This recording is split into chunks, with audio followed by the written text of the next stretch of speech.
Um só eterno e bendito. Aquele que é um só legislador e juiz, um só legislador e único juiz, quem dá a vida e faz perecer o perverso. Existem muitas considerações a respeito da lei, mas a lei já está estabelecida e ordenada. Nada dentro do universo, e por referencial de céus e terra,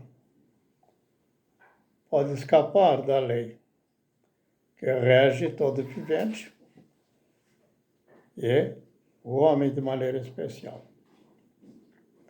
Assim sendo, direi uns vídeos bem curtos, quase como no sentido de que poucas palavras, como provérbios. E hoje direi.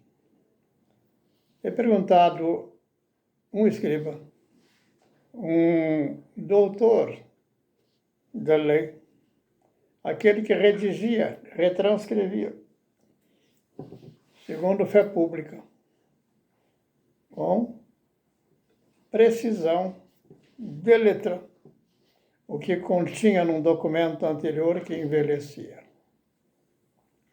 E diz o escriba: mestre, o que devo fazer para herdar a vida eterna? E responde o Senhor: que diz a lei?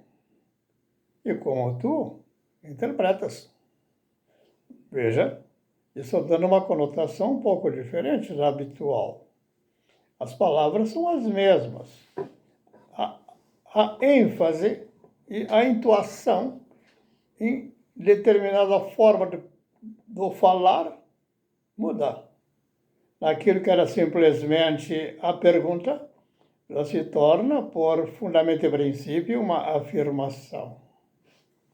Ou seja, ela já é a resposta. Repito, uns dirão: que diz a lei? E como tu interpretas? Eu direi: que diz a lei é como tu interpretas. Portanto, é que a seguir, pergunta o escriba. Porque ali, quando ele diz a lei, ele declara: amarás o Senhor teu Deus de todo teu coração, alma e entendimento, com aquele toda a pompa da excelência do seu saber. E o Senhor lhe diz, e também tinha dito, aliás, retorno, e disse o escriba: e o próximo como a ti mesmo. Então, diz o Senhor: vai e faz isto. E aí fica a questão. É a reafirmação do que eu já declarei anteriormente. O que diz a lei é como tu interpretas e vai e faz isto. Ou seja, mais que as palavras vazias, o teu testemunho dirá de quem és. Farás falso testemunho ou expressarei verdadeiramente a lei. Ou seja, eu vim para cumprir, diz o Senhor, e não para cumprir a lei, e não para ser servido. Não participo da Corte de Brasília por suas excelências, por tantos servidores, e aqueles que não conjugam para dar a eles o louvor, eles perseguem. É o que diz a lei. Não temos que acrescentar mais nada. Assim? Vamos para outra palavrinha.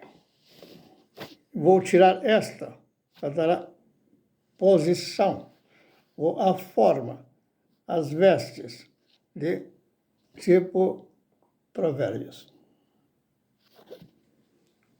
Há um só, todo poder, honra e glória. retornamos.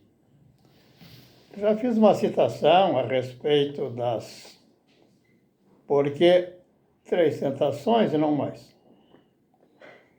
E a resposta que demos foi que a primeira se refere às necessidades do homem da comida, que é para alimentar o corpo, ou a carne. A segunda é a questão de uma posição que ele possa alçar dentro da comunidade. E a terceira é quando ele quer abraçar o mundo. E vai ouvir o tentador ao dizer: todos os reinos do mundo, porque são meus, pertencem a mim, diz o tentador.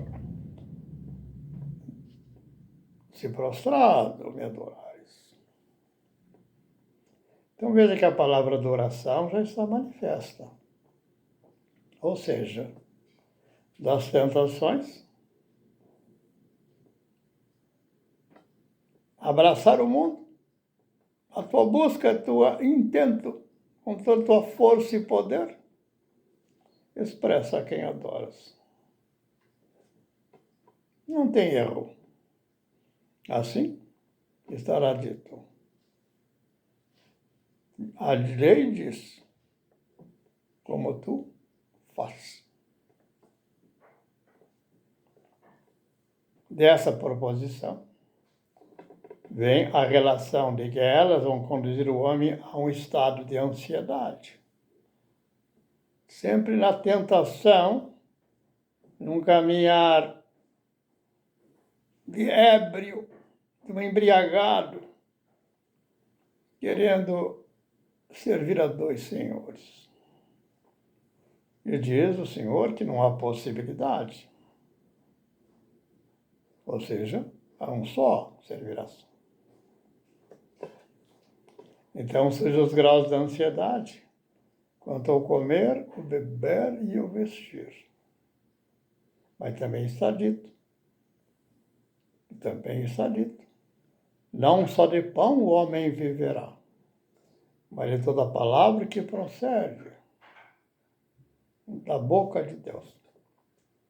A expressão da água que cai dos céus, na forma de chuva e neve, para lá não tornam, antes que reguem a terra, permitam ao semeador trabalhar a terra, e que a semente que o semeador plantar germine, frutifique, e dê o pão na mesa daquele que semeia, e também àqueles que têm fome. Não retorna vazia. Ela cumprirá fielmente os seus propósitos. Para que diga a lei, eu vim para servir, não para ser servido.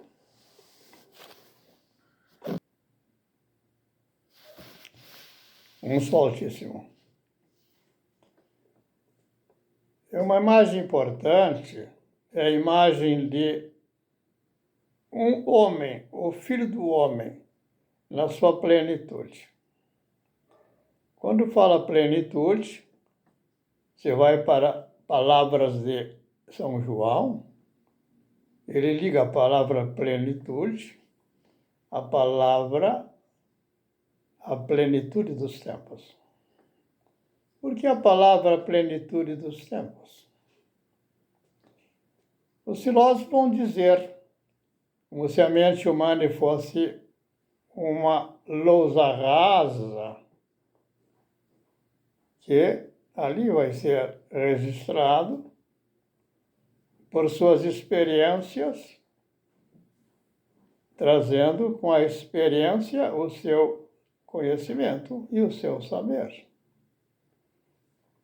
Quando diz isso assim o filósofo, ele está falando, e de um modo geral as pessoas acolhem aquilo prontamente, sem que tratem de considerar que um indivíduo, um homem, dentre tantos homens, eles estão por inter-relações, em que algo que alguém traz de novidade certamente será tomada por uma espécie de xerox ou compilação.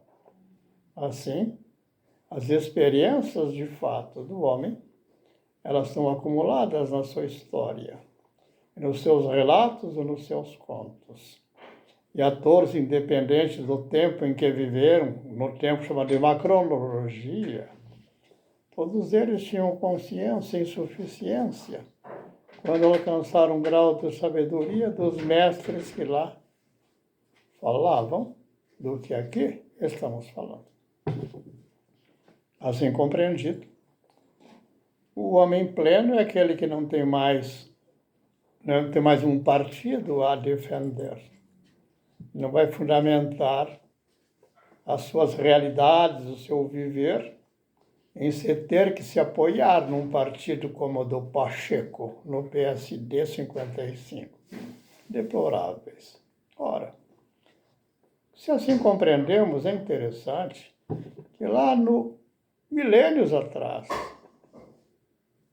diz o relato, conta das Santas Escrituras, que Deus fez uma aliança com Abraão. Na aliança com Abraão, ele diz a Abraão, Abraão, tome tais animais. Não recordo quantos eram os animais, se eram 4 ou eram 6. E diz, os corte ao meio, parta, faça 2 porções partidas, ou seja, 2 cadáveres, lá diz, e os exponha um ao lado do outro. Com esse proceder, diz ele, agora coloca um fogareiro no meio da roda desses cadáveres. E aí, diz o relato, que os abutres voavam e buscando alcançar os cadáveres que estavam no chão. E Abraão os enxotava. Palavra profunda. É. Aí o apóstolo Paulo coloca a palavra em parte. Em parte nós conhecemos. Em parte nós vamos falar, em parte profetizar. Até que venha o perfeito. Quando vier a perfeição, tudo se tornou apenas por uma sombra, por uma névoa que passa. E diz, um só é amor, eternamente permanece. Ao Deus Altíssimo de Melquisedeque, Criador dos céus e da terra, tudo é de bom, e dele, em amor, nos ofertou. Continuando os pequenos considerações das Escrituras Sagradas, ou das palavras declaradas pelos homens, colocando-as no seu devido contexto. E esse contexto é a minha consciência, do tanto quanto me é dado. Lembrando que toda agora experiência que eu tenho, também trago as experiências de outros que me contaram. É a importância de dizer ao outro o que foi dado pelos antepassados. Aqui fica uma questão interessante. Na visão geral, e a palavra expressa em todas as formas da criação do universo, dos céus e terra, e também a conceituação, a ideia da palavra de Deus. Então, está dizendo que profundamente de princípio é o Espírito da palavra que inunda toda a criação e me comunica a vida. Ela é a criação de Deus, céus e terra. Aqui uma palavra importante, a palavra Deus. A palavra Deus é uma palavra que tem que ser considerada a declaração do Senhor Jesus Cristo. Ele vai falando com os fariseus e com outros doutores e os sábios da época, como hoje também sucede. Quando você vê um Gilmar Mendes, um fulano, um Barroso, interpretando-se de si mesmo, num juízo de perversidade que ele tem algum valor a ofertar. Assim, nesse sentido, compreendamos a palavra de Deus. Então Jesus diz, certamente sois deuses. Como negá-lo? Veja os atos do Moraes e toda uma corte dando suporte e se declaram excelências dos seus juízos. Que juízos restam para que eu sobreviva ou tenha que segui-los na mesma rota, no mesmo caminhar? Eu vou na direção contrária. Não tenho nada com eles. Pois bem, retorno aqui. Então, se fala a palavra Deus, necessito da palavra declarada por Melquisedeque e Abraão. Bendito Deus Altíssimo, Criador dos céus e da terra. Aí ele faz a distinção entre os muitos deuses, as suas pretensões de autoridade, por um falso testemunho, que se observa em todos os tempos da vida do homem. E nesse sentido, fazemos separação. Se eu digo, Jesus Cristo, o Altíssimo fez, Senhor e Deus, sim, esse é a quem entendamos. É filho de mulher, é o filho do homem. O espírito dele é justo. Aí é outra consideração. Mas César não fica satisfeito. E vai dizê-lo com o sumo sacerdote em aliança fraudulenta. Quando lhe perguntam, és porventura o filho de Deus Altíssimo? E diz, o Senhor Jesus Cristo, eu sou. Réu de morte. Veja o que ele está dizendo. Morte. Pronto. Crucificai-o. Crucificai-o. Aí vão surgir palavras diversas para cada um se qualificar e desqualificar. Qualquer pretensão e ato que alguém possa dizer, que eles possam se declarar ou se interpretar desonrados ou rejeitados ou perseguidos. Morais é o tipo. Aqui ficamos. Um só Deus Altíssimo.